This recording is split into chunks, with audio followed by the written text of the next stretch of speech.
Hey buddies, welcome to Movie Voiceover. Today I will show you a biography, comedy, drama film from 2011 titled The Untouchables. Get ready guys, it's time to begin.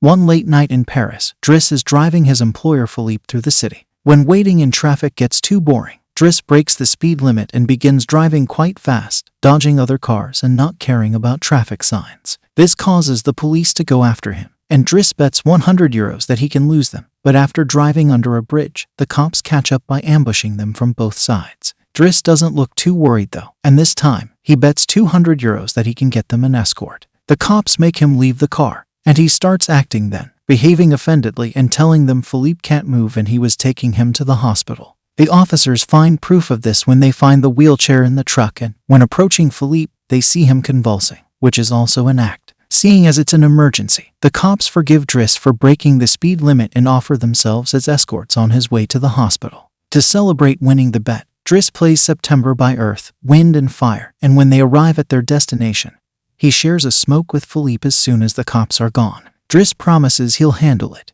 and drives them away just before the hospital staff could find them. This friendship began many months ago. Philippe and his assistant Magalie are holding interviews to find a new caretaker for him. But it isn't going too well, because all applicants have very standard or awkward answers to their interview questions. But they're suddenly surprised when Driss storms in, ignoring the fact it isn't his turn quite yet, because he only wants some papers to be signed saying they won't hire him so he can get the unemployment benefits. He's blunt and a little rude, even hitting on Magalie, but Philippe finds him amusing and asks him to come back the next day for his signed papers. Driss goes back to his home in a humble neighborhood and tries to take a bath while all his little siblings bother him, only managing to get it done in time thanks to his sister Mina, who is a bit older than the others and more responsible. While waiting for their mom to arrive, he looks through the window and notices his brother Adama getting out of a suspicious car. When the boy enters the apartment, he just says he was at school and leaves again after grabbing his bag, causing Driss to be even more sure that he's up to something.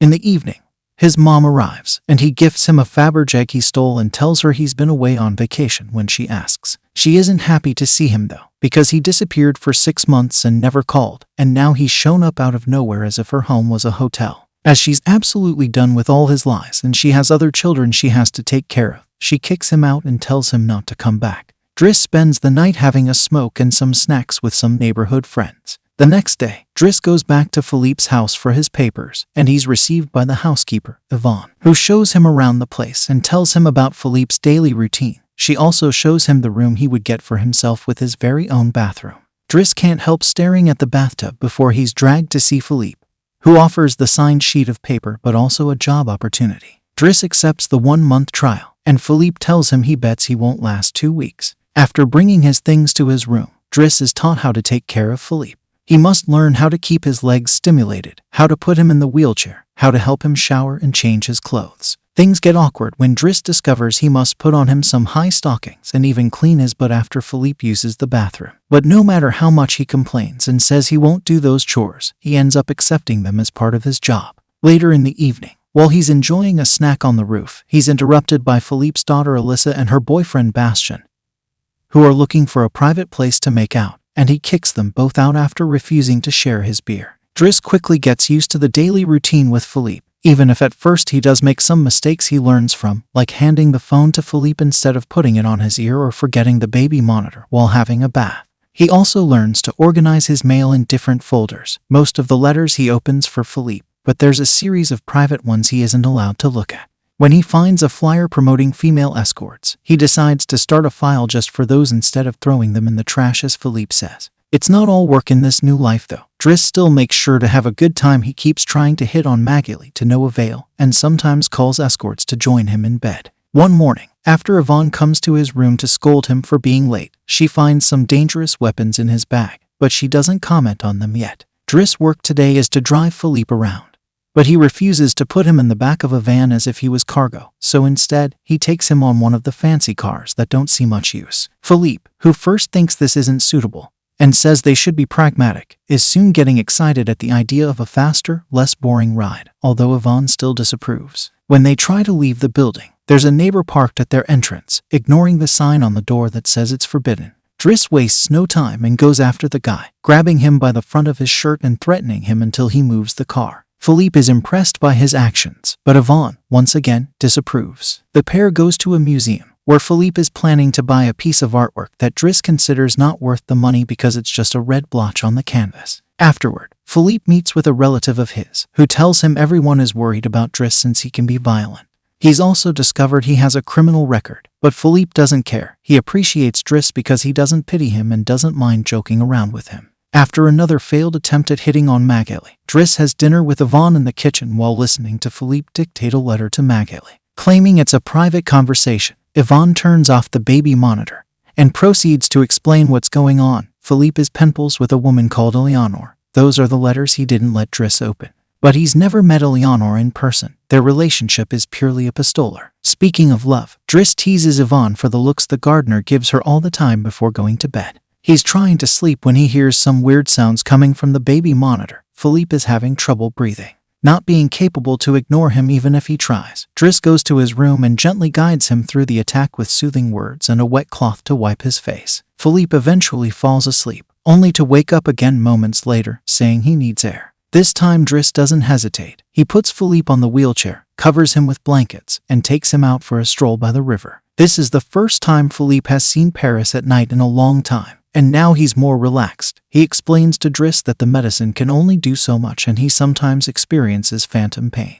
When they see some girls walking by, Philippe also confesses he isn't capable of pleasuring a woman because of his situation, but he still can enjoy some satisfaction when he gets his ears massaged because they are sensitive zones. When the phantom pain threatens to appear again, Driss shares one of his joints with Philippe, who is skeptical at first but ends up loving it. Afterward, they go to a restaurant, where they joke around while sharing a meal, and Philippe decides to share more of his story. He met his wife when they were students, and shortly after they got married, she had 5 miscarriages and was diagnosed with an incurable, terminal illness. That's when they adopted Alyssa. Philippe has always loved competitions, extreme sports, and speed, and a paraglider gave him that. It was during a paragliding session that bad weather caused him to crash and break his vertebrae, although he still thinks his real handicap isn't the chair, but living without his wife. After joking around some more, Philippe remembers the date and realizes Driss has passed his 1-month trial, so he's now officially hired. But he needs to start by bringing back the Faberge egg he stole because it was a gift from his wife. She would give him one every year, and he has exactly 25, matching their time together. The next day, Driss goes to talk to Mina when she's leaving school,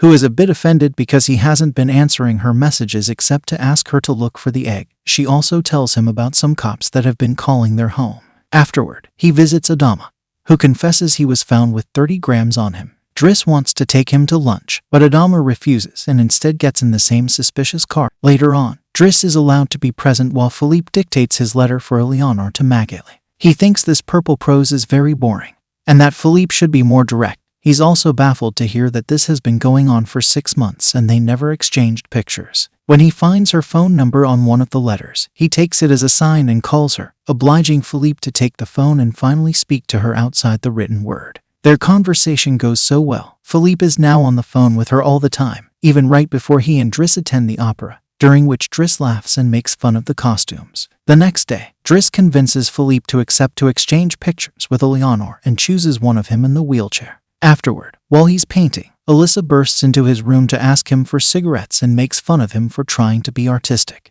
Getting angry, he kicks her out before going to see Philippe, who is currently asking Yvonne to change the chosen picture for one of him when he wasn't quadriplegic. She hides the picture inside the escort file right before Driss burst in, complaining about Alyssa and telling Philippe he needs to discipline her, something Yvonne agrees with. Philippe agrees to talk to her, but he's mostly surprised when Driss lets it slip that he's been painting. Days continue to pass, and the friendship between Philippe and Driss continues to grow. Driss takes him to play in the snow and brings him with him when he goes out for a run. Philippe gets him his first suit and scolds his daughter while Driss listens to him through the baby monitor. When Driss finishes his first painting, he shows it to Magalie, who slaps him when he tries to kiss her. Philippe, however, likes the painting and promises he'll try to sell it. The two of them have a great time with each other, enjoying things like getting a faster car, sharing joints, and even hiring escorts together. When Philippe's birthday comes, he isn't very excited about it. Every year, he pretends to be surprised that they're throwing a party and has to meet with all these relatives that only come to see him on the date to check he's still alive. Philippe says it'll all be rather boring. While he and the guests enjoy some live classical music, Driss searches for Alyssa, who is crying in her room after having taken some of Yvonne's pills, which won't kill her as she expected. The reason why she's sad is that Bastien broke up with her and called her a tart, so she asks Driss to talk to the boy, which he accepts to do for a price. Meanwhile, Philippe is showing Driss painting to his relative and manages to convince him to buy it for 11,000 euros. Driss goes back to the dining room and chats with Yvonne, who tells him Magalie is in a relationship with someone named Fred, but things are rather rocky at the moment, giving Driss hope. As the party begins to die down, Philippe makes Driss listen to some of the most important songs in classical music history, but he can only joke in response. After the band is done, he brings his iPod and plays Boogie Wonderland by Earth, Wind and Fire before he starts dancing right in the middle of the floor. He's an incredible dancer and even convinces the rest of the party to join him and dance with him, which Philippe enjoys watching. Later, when putting Philippe to bed, Driss opens Eleanor's latest letter to him.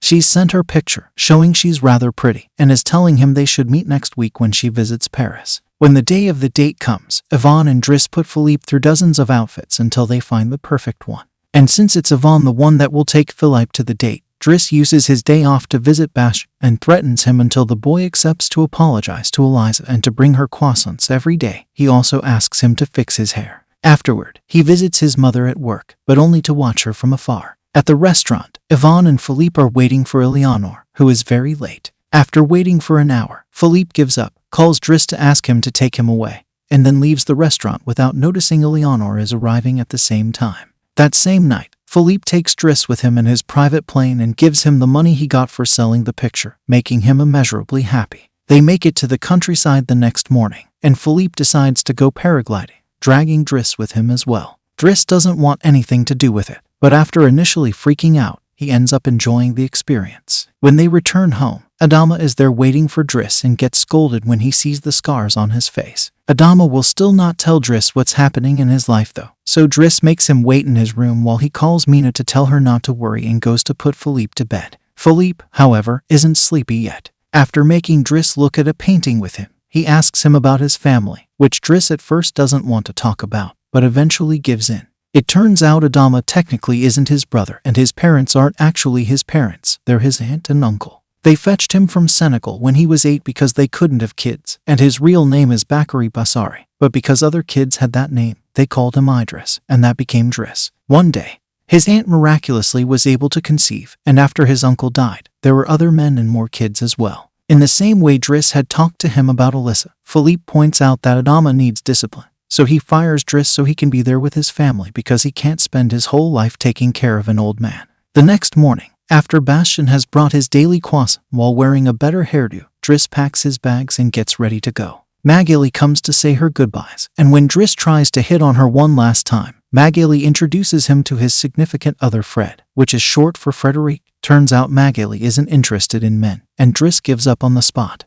On his way out of the house, he gives the baby monitor back to Yvonne and teases her for having lied to him about Magalie just to mess with him. In return, she gives him the escort file he had started, and he's disappointed to find the picture he had chosen is hidden there. Driss throws away the file, but he keeps the photo for himself. Once outside, he finds a car once again blocking the entrance, so he asks him to move away even if he doesn't work there anymore. When Adama calls him out for it, Driss says is a matter of principle. A few hours later, the two brothers go pick up their mother at the station while back at the house. Philippe is having his first dinner together with his new caretaker, who is stuffy and boring, and Philippe decides to leave him without even having a bite. Since Yvonne is out on a date with the gardener, nobody is there to scold him for it. As days pass, Driss goes back to his old life. He hangs out with his old friends again and tells the guys from the suspicious car not to bother Adama anymore. When he goes to an interview he doesn't have enough experience for, he manages to win over the employer by calling himself pragmatic and using all the art knowledge he acquired while working for Philippe.